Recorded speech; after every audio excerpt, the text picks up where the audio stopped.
তাহলে কি বলছি যে পিকচারে গেলাম, এই যে ইনসার্ট, ইনসার্ট থেকে পিকচার, পিকচার থেকে এখানে যে চুজ করব যে আমার কোন পিকচারটা দরকার, আমি যে কোনো একটা পিকচার নিলাম এখান থেকে।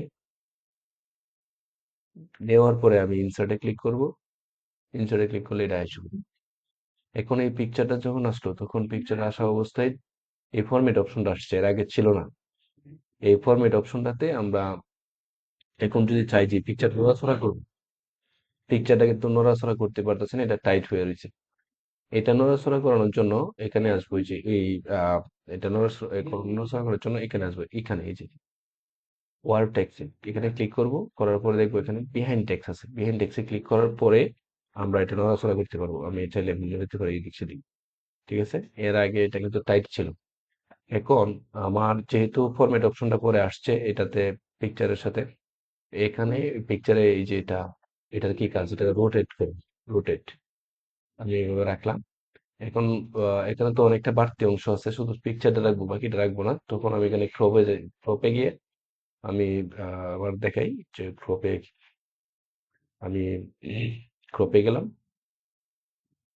পিকচারে ক্লিক করলাম। পিকচারে ক্লিক করলে ফরম্যাট আসলো। ফরম্যাট থেকে আমি এখানে ক্রপে গেলাম। ক্রপ থেকে আমি এখানে এই ক্রপ আসলে এই চিহ্নগুলো আসলো, তখন আমি এরকম অবস্থায়, এরকম এরকম অবস্থা না, এই যে চারটা বাটন আছে এরকম অবস্থা না, এরকম অবস্থায় এভাবে টান দিবে। যতটুকু রাখি এতটুকু রাখবো। তারপরে আমি যদি চাই এই যে এই পাশেও টানতে, তাহলে এভাবেই টানবো। যদি আমি চাই এই পাশেও, সম্ভব এভাবে এইভাবে আমি এইভাবে টাইম না, এটা ঠিকঠাক করবে কতটুকু ছবি রাখবো। আমি যে নিচে আসছি নিচে ওইটা আছে, আমি অতটুকু ছবি রাখলাম। রাখার পরে এন্টার, অথবা এই যে যে ক্রপটা আছে এই ক্রপে ক্লিক করলেও হবে, তো এন্টার দিলেও হবে। ঠিক আছে, ক্রপ হয়ে গেছে। এইভাবে আমরা এই পিকচারটারে ক্রপ, মানে আমার মতো করে যতটুকু লাগে ততটুকু রাখবো। এছাড়া পিকচারের এখানে যে এখানে ক্লিক করলে পিকচারে বহুত ফরম্যাট আছে। আমরা চাইলে যে কোনো ফরম্যাট, আমার যেটা পছন্দ হয় এরকম একটা ফরম্যাট আমি এই পিকচারটা তৈরি করে নিতে পারি। আমার ইচ্ছা মতো একটা ফরম্যাট দিতে পারি এখানে। এই ফরম্যাট গুলো আমরা এখান থেকে নিই। কোনো একটা ফরম্যাট দিলাম, দেওয়ার পরে পিকচারটা এই ফরম্যাটের হয়ে গেল। এখন এটা আমি আমার প্রয়োজনীয় জায়গা নিয়ে রাখতে পারি। এছাড়াও পিকচারের পাশে এদিকে কিন্তু বর্ডার আছে, যেমন এই যে বর্ডার, এই বর্ডারে যদি আমি ক্লিক করি তাহলে অসংখ্য বর্ডারের যে হোয়াইট আছে, এখান থেকে হোয়াইটটা আমি একটু বড় করে নিতে পারি। সাপোজ আমি বোঝানোর জন্য এটা নিলাম, অতটুকু বড় করলাম। এবং পাশে ইফেক্ট আছে, বিভিন্ন ধরনের ইফেক্ট আছে, টিডি আছে। আমার যে ধরনের ইফেক্টের প্রয়োজন যদি না পড়ে তাহলে দরকার নেই। আর শেডো আছে, যা দরকার আর কি। আহ যদি চাই আমি একটা দিয়ে দিলাম শেডো, যে পিছনে একটা ছায়ার মতো আসছে এই শেডো। এরপরে লেআউটের যে জিনিসগুলো আছে এইগুলো এটার ক্ষেত্রে ব্যবহার করার দরকার নেই। লেআউটটা পরে পরে বলে দিতেছি। এছাড়া এখানে পিকচারের পজিশন আছে, আমি যেখানে চাই এই জায়গায় এই পজিশনে পিকচারটা থাকবে। তবে আমরা পজিশন এভাবে চেঞ্জ করি না। পজিশন আমরা আমাদের যেটা নড়াচড়া করতে পারি সেখানে বসে এখানে আমরা বসায় দিই নিয়ে। এটা হচ্ছে যে সিকিউর জন্য। নড়াচড়ার জন্য যখন প্রথমে টাইট থাকবে তখন টেক্সট হরপে গিয়ে বিহাইন্ড টেক্সটে ক্লিক করতে হবে, তাইলে নড়াচড়া করতে পারবে। আহ হ্যাঁ, আমি তো একবার বিহাইন্ড টেক্সট করে নিয়েছি, এই জন্য আর এটা বারবার করার দরকার পড়ছে না। এটা হলো একটা বিষয়। আর একটা বিষয় হলো যে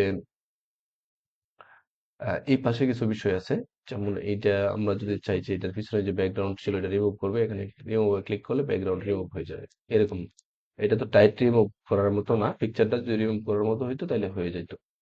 এরপরে আহ এরপরে হচ্ছে পাশে যেটা আছে, পাশেরটা হচ্ছে যে এখানে ভ্যারাইটিস কালার আছে। আমি যদি চাই যে আমার কালার চেঞ্জ করব, বিশেষ করে এটা আমরা করার প্রয়োজন পড়ে না, তারপরে যদি করতে চাই তাহলে এখান থেকে কোনো একটা নিয়ে নিব।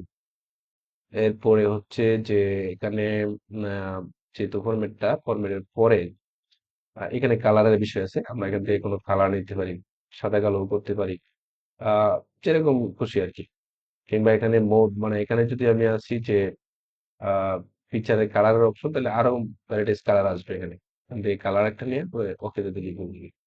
এইভাবে এটা করি। আর এটা হচ্ছে যে চেঞ্জ পিকচার যেটা, এই যে চেঞ্জ পিকচার, এখানে হলো যে এই ফরম্যাটটা আমি করছি এটা সব ঠিক থাকবে, শুধু এটার মধ্যে অন্য একটা পিকচার বসবে। তখন আমি এখান থেকে চেঞ্জ পিকচারে গিয়ে একটা পিকচার নিয়ে আসতে পারি, এই যে ওই সময়। এটা হলো চেঞ্জ পিকচারের ক্ষেত্রে। তাহলে আহ এটা মোটামুটি এখানে যে কটা বিষয় আছে শেষ। এখানে কিছু বিষয় থাকে, এটা হলো গাইজ এই বিষয়গুলো, এই বিষয়গুলো বোঝানোর জন্য আমি এটারে আর একটা ডুপ্লিকেট করি, কন্ট্রোল ডি চাপছি, ডুপ্লিকেট হয়েছে, কন্ট্রোল ডি। হ্যাঁ, এখন এই যে এটা রাখলাম, এখন দেখা যাচ্ছে এই পিকচারটা যে রাখলাম, এতে নিচের যে পিকচারটা আছে, নিচের পিকচারটা আমি চাইতেছি যে নিচের পিকচারটা উপরে থাকতো আর উপরে নিচে যাইতো। আমি তো কোনোভাবেই যে নিচের পিকচারটা উপরে আনতে পারতেছি না, কারণ উপরে এটাই উপরে আসে পড়ে, এটা নিচে থাকে। এখন এটা নিচে থাকবে না, এটা নিচে থাকবে, এরকম সমস্যা যখন করব, তখন যেটা নিচে থাকবো এটার উপর সিলেক্ট করার অবস্থায় এখানে আসবো, এই যে এখানে আছে সেন্ড টু ব্যাক। আমি যদি এখানে সেন্ড টু ব্যাকে যাই, এই যে এটা ব্যাকে হয়ে গেছে, এটা নিচে গেছিল। যদি উপরে আনতে চাই সেন্ড টু ফরওয়ার্ডে যাইবো, এই যে ফরওয়ার্ডে আসছে। এইভাবে আমরা একটা বিষয়ে মানে যখন একাধিক বা মাল্টিপল জিনিস থাকে, যে একটা বিষয় একটা থাকে, তখন উপরে নিচে আনার জন্য এটা করে নেই। এছাড়া আরেকটা বিষয় হলো এখানে পাশে একটা সিলেকশন পেন আছে, এই পেনের কাজ হয়েছে যে আমরা যখন এটা কন্ট্রোল ডি চাপলাম, আরো আনলাম, কন্ট্রোল ডি চাপে আমি এটা আরো ডুপ্লিকেট করলাম। এখন যদি আমি নিচের এটার কাজ করতে চাই বা এটার মধ্যে কাজ করতে চাই এই পিকচারটা, তাহলে উপরে এগুলো বাধা হয়ে দাঁড়াইতেছে, এই জন্য পারতেছি না। এই জন্য আমরা এই ফ্যানটা ব্যবহার করতে পারি। ফ্যানটা ব্যবহার মানে এই ফ্যানে ক্লিক করলে আমার ছবিগুলো থাকে না, কারণ আমার যেটা দরকার আমি এটার কাছে গিয়ে আর বাকি বাদ বাকিগুলো রাখবো না। সাপোজ আমার দরকার হয়েছে আহ এইগুলোর দরকার নেই, আমার এইগুলোর দরকার নেই এখন, মানে দরকার আছে কিন্তু এইগুলোর জন্য আমি এইগুলো না, এইগুলোর জন্য আমি এই ছবিটাতে কাজ করতে পারতেছি না, এটা রূপসে। তখন আমি এই ছবিটাতে মডিফাই করব, এইভাবে চেক বক্সটি উড়াই দেওয়া মডিফাই করবো যতটুকু লাগে। সাপোজ আমি এটাতে একটু অন্য এতে রাখলাম, আমি এটাতে রাখলাম এটাতে। এখন আমার এই বাকি কিছু ছবিগুলো দরকার, এই যে ক্লিক করে দিলে বাকিও থাকবে। এটার ভিতরে যে কাজটা করা এটা কাজটা করতে হচ্ছে। বোঝা গেছে বিষয়টা দেখতে? এভাবে বিভিন্ন ভাবে বিভিন্ন কাজে যখন জটিলতা দেখা দেয়, তখন আমরা এই সিলেকশন যে ফ্যানটা আছে এই ফ্যানটা আমরা ইউজ করি। এটা কোথায় আছে?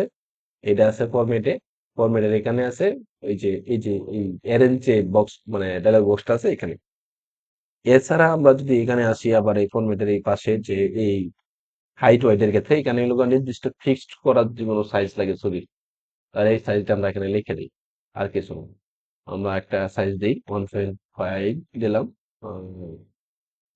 1.9 দিলাম। যে ছবিটা সিলেক্ট অবস্থা আছে এই ছবিটাতে এই পরিবর্তনটা আসছে, এই যে এই ছবিটা, ঠিক আছে? এটা কিন্তু অন্যটির মতন না, অন্যটির সাথে সাইজ ছোট, কারণ এটা সাইজ আমার মতো করে দিছি। এটা হলো মূলত আমরা যে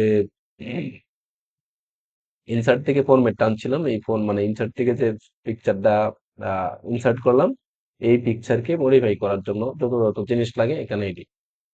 এখন এর পাশে আহ, আমি আপাতত যদি এইগুলো বাদ দিই, ধরে এইগুলো দরকার নাই আমার, আমি আবার নতুন করে ইনসার্টে গেলাম।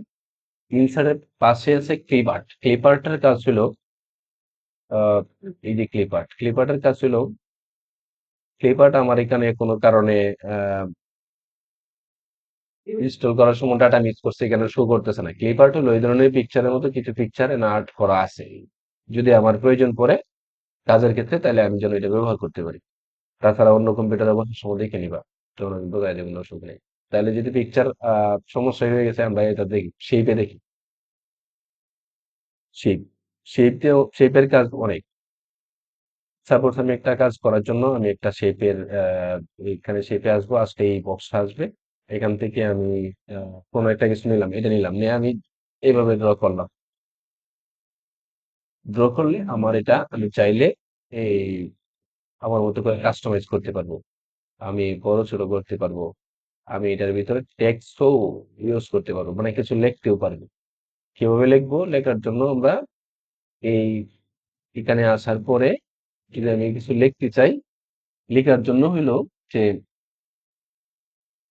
আহ রাইট বাটনে ক্লিক করলেও আমি পাইতেছি, যেমন এড টেক্সট, এই এড টেক্সট দিলে এটা আসে, আমার লেখার মতো অপশন আসে, ঠিক আছে? আমি এইভাবে এটা লিখতে পারি। এখন লেখাটার যে সাইজ বড় ছোট করে লিখবো এইগুলো আমরা এখান থেকে করে নিতে পারবো। লেখার যে সাইজ আছে এইগুলো বড় করার জন্য আমরা তো আগে ফন্টের সাইজ এগুলো দেখছিলাম, এখানে আছেই। এখান থেকে ফন্ট সাইজটা বড় করে নিবে। আর এখন ফন্টের সাইজ বড় হয়েছে, মানে টেক্সটটা আমি এইভাবে আমার মতো করে এডিট করতে পারতেছি।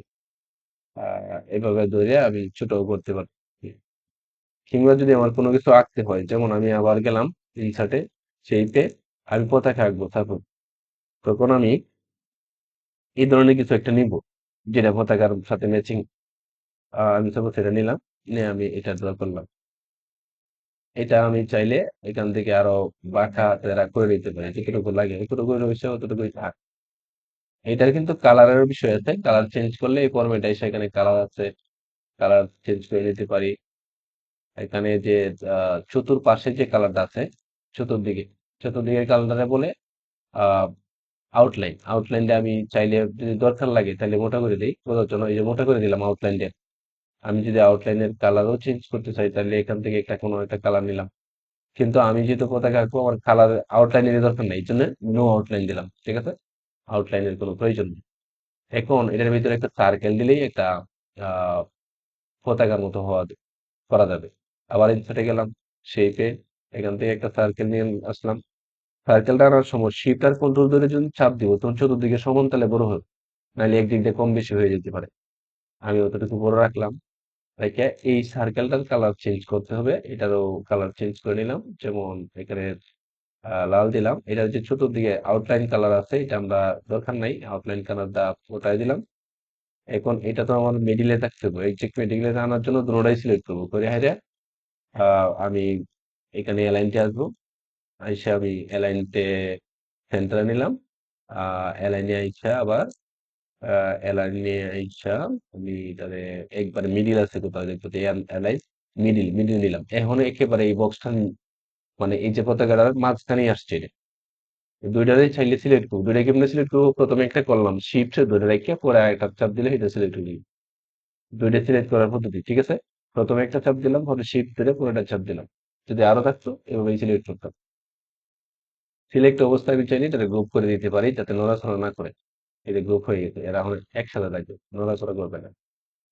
এখন যদি এটা আমার পতাকা হয় আর পতাকার একটা কিলারও বানাইতে চাই, বানাইতে পারবো। এখানে আইসা আবার এই যে ইনসার্টে যাবো, ইনসার্ট থেকে শেপ থেকে আমি কোনো একটা কিছু নিলাম, নিয়ে আমি এভাবে আঁকে দিই। আমি চাইলে এটার কাছাকাছি রাখলাম। এটার যে আউটলাইন আছে এটা বাদ দিতে পারি, নো আউটলাইন দিতে। এখন এটার সাথে এটা গ্রুপ করতে চাইলে আবার আগের মতো সিলেক্ট করে এখানে এটা এইভাবে ধরলেই হইতেছে, ধরে টান নিব মাউস চাপতে ধরে। তারপরে সিলেক্ট করলাম দুটাই করে, এটা আমি আবার গ্রুপে গেলাম, ওকে গ্রুপ করে দিলাম। এখন সবটাই গ্রুপ হয়ে গেছে, এই যে সবটা গ্রুপ হয়ে গেছে। এইভাবে আমরা, হ্যাঁ, এইভাবে আমরা যা যা লাগে করে নিতে পারবো। তাহলে